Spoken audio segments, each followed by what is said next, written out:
Mtume Paulo alisema ndiye alituwezesha sisi kuwa wahudumu wa Agano Jipya.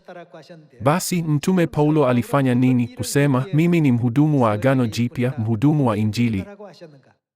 Tufungue Wakorintho wa kwanza sura ya 11 mstari wa 23. Katika mstari wa 23 imeandikwa,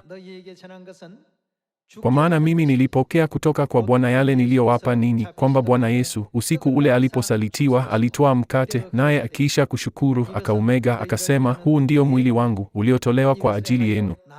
Fanyeni hivi kwa ukumbusho wangu. Vivyo hivyo baada ya kula, akakitwaa kikombe, akisema, kikombe hiki ni agano gani? Agano jipya katika damu yangu. Fanyeni hivi kila mnywapo, kwa ukumbusho wangu. Maana kila mlapo mkate huu na kunywea kikombe hiki, mnatangaza mauti ya Bwana mpaka ajapo. Mtume Paulo alisema, niliwapa ninyi yale niliyoyapokea kutoka kwa Bwana, akirejelea hapa kama agano jipya.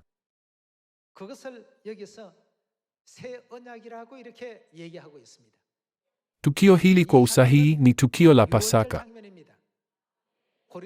Korintho sio eneo la Yuda.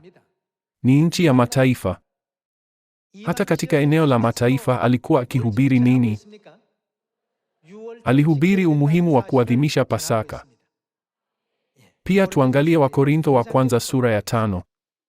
Katika sura ya 5 mstari wa 7 inasema, ondoeni chachu ya kale ili mpate kuwa donge jipya lisilotiwa chachu, kama vile mlivyo.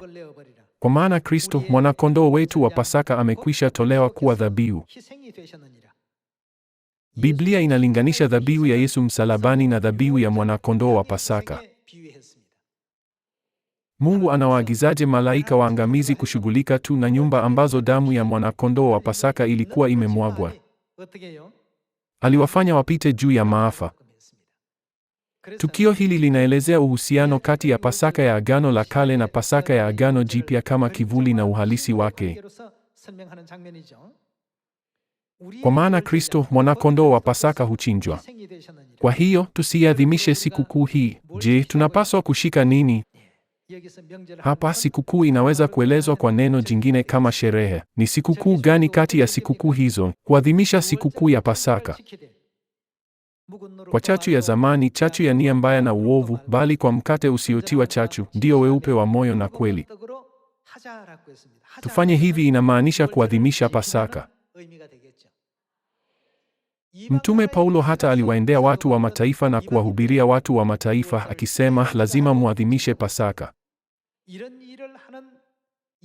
Pia alifundisha kwamba wale wanaofanya kazi ya aina hii wanaitwa wahudumu wa Injili au wahudumu wa Agano Jipya. Tuhakikishe tukio alilotaja Mtume Paulo katika Wakorintho wa kwanza sura ya 11 kwa kuangalia Luka sura ya 22 mstari wa 7. Katika Luka sura ya 22 mstari wa 7 imeandikwa, basi ikawadia siku ya mikate isiyotiwa chachu, siku ambayo mwana-kondoo wa Pasaka huchinjwa. Yesu aliwatuma nani? Yesu aliwafundisha Petro na Yohana kuhusu Pasaka vile. Hebu tuangalie kwa makini jinsi Petro na Yohana walivyoandaa Pasaka. Hivyo Yesu akawatuma Petro na Yohana akisema, nendeni mkatuandalie chakula cha Pasaka ili tuweze kuila. Wakamuuliza, unataka tukuandalie wapi?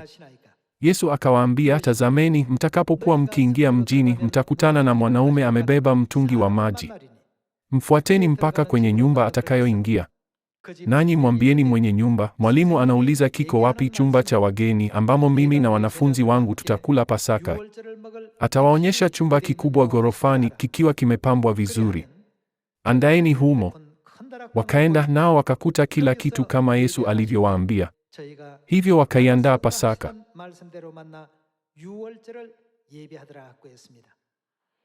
Tuangalie tukio la kuandaa na kuiadhimisha Pasaka. Mstari wa 19, kisha akachukua mkate, akashukuru, akaumega na kuwapa, akisema, huu ni mwili wangu unaotolewa kwa ajili yenu. Fanyeni hivi kwa ukumbusho wangu. Vivyo hivyo baada ya kula, akakitwaa kikombe, akisema, kikombe hiki ni je, si kikombe cha divai ya Pasaka? Agano Jipya katika, alisema nini? Damu yangu. Kwa hiyo wale wanaohubiri Agano Jipya wanakuwa wafanyakazi wa Injili. Walakini je, inaleta maana kusema wanahubiri Injili leo bila kuadhimisha Pasaka? Tukio hili linaashiria wakati ambapo Yesu Kristo alikamilisha mfumo wa kweli zote za Agano Jipya, kuanzia ubatizo hadi siku ya Sabato kwenye Pasaka.